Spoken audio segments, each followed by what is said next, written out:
नमस्कार, मैं मोहित आनंद आप सभी का एक बार फिर से स्वागत करता हूँ आपके अपने यूट्यूब चैनल पर। उम्मीद करता हूँ कि आप सभी बहुत बढ़िया होंगे। आज की इस वीडियो में हम नॉन मेटल की केमिकल प्रॉपर्टी का एक ओवरव्यू देखेंगे। ओवरव्यू का मतलब है कि नॉन मेटल कितनी प्रॉपर्टी शो करता है, उसको हम इस वीडियो में देखेंगे और बाद में फिर एक-एक प्रॉपर्टी डिटेल में हम पढ़ेंगे।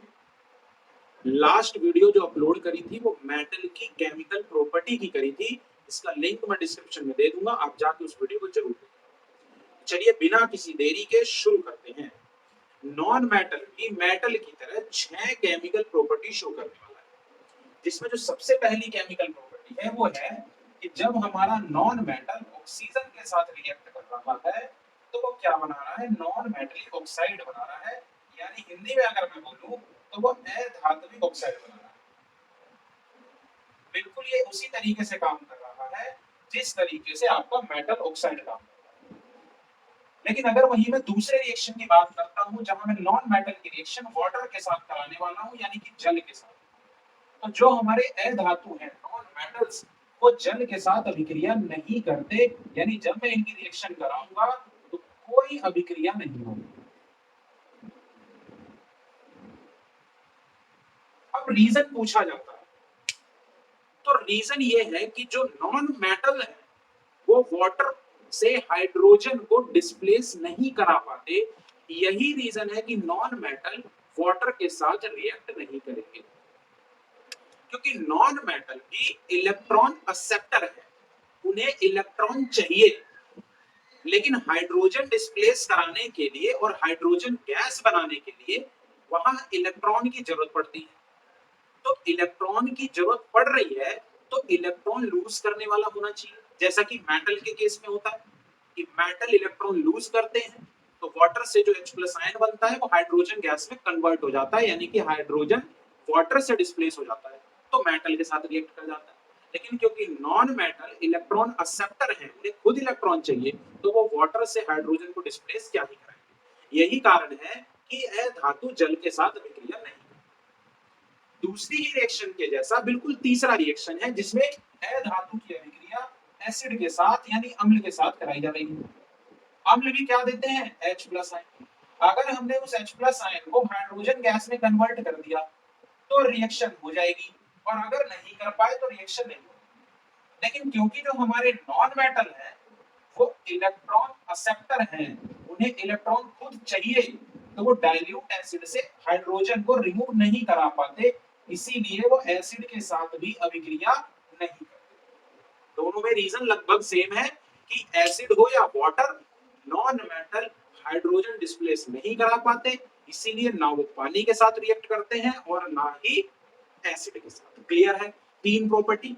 चौथी प्रॉपर्टी की बात करता हूं, तो चौथी प्रॉपर्टी हमारी डिस्प्लेसमेंट रिएक्शन यानी कि विस्थापन अभिक्रिया। क्यों है विस्थापन अभिक्रिया, क्योंकि इसमें हमने एक नॉन मेटल लिया ए और उसकी रिएक्शन कराई नॉन मेटल बी के विलयन के साथ।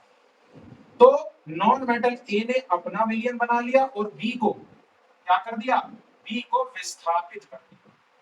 यहां पर हम ये कह सकते हैं कि जो हमारा नॉन मेटल ए है उसकी केमिकल रिएक्टिविटी बी से ज्यादा है, इसीलिए उसने नॉन मेटल बी को उसी के सॉल्यूशन से डिस्प्लेस कर दिया। समझ में आ रहा है।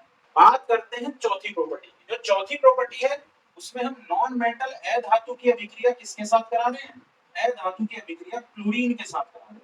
और जब अधातु की अभिक्रिया क्लोरीन के साथ कराएंगे तो वो नॉन मेटल क्लोराइड हो जाएगा। अब यहाँ पर ध्यान देने वाली बात यह है कि जो नॉन मेटल क्लोराइड होते हैं इन्हीं को हम कोवैलेंट क्लोराइड भी बोलते हैं। कोवैलेंट क्लोराइड इसलिए बोलते हैं क्योंकि ये नॉन मेटल और नॉन मेटल से मिलकर बना है, तो कोवैलेंट में इलेक्ट्रॉन की शेयरिंग होती है और इलेक्ट्रॉन की शेयरिंग से बनने वाले कंपाउंड कोवैलेंट कंपाउंड। समझ में आ रहा है। नॉन मेटल जब हाइड्रोजन के साथ रिएक्ट करेगा, प्रॉपर्टी नंबर 6, तो वो बनाएगा नॉन मेटल हाइड्राइड। सेम ये भी क्या है, ये भी हमारा कोवैलेंट हाइड्राइड।